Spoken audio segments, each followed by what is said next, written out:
Jordan Mug! Grass!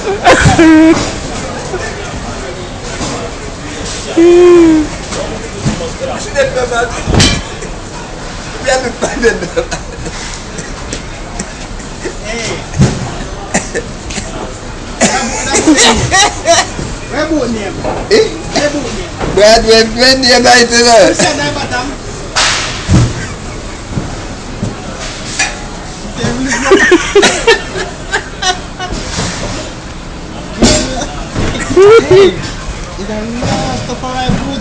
Measure against it. Rope.